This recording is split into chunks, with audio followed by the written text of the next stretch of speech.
Hi. Evening போல் ஒரு tea போட்டு குடிச்சிட்டு தோட்டத்தை வேடிக்கை பார்த்துட்டே உட்காந்துருந்தேன்.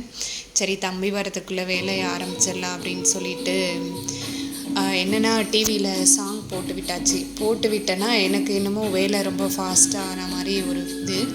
அதனால் டிவியில் சாங் கேட்டுகிட்டே வீட்டு வேலையெல்லாம் செய்ய ஆரம்பிச்சிட்டேன்.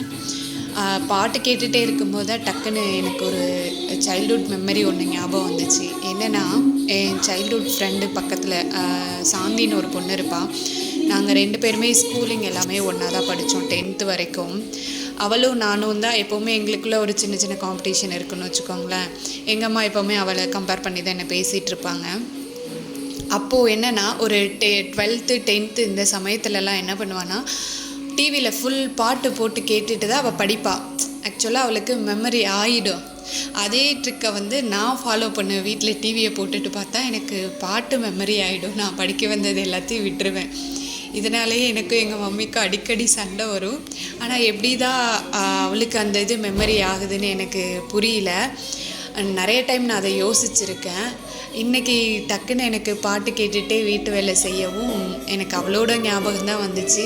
ஐ திங்க் அவளும் இதை பாப்பான்னு நினைக்கிறேன். இதுலேருந்து என்ன சொல்ல வரேன்னா, ஒருத்தங்களுக்கு ஒரு விஷயம் ஒர்க் அவுட் ஆகுதுன்னா அது எல்லாத்துக்கும் அதே விஷயம் ஒர்க் அவுட் ஆகணுன்றது இல்லை.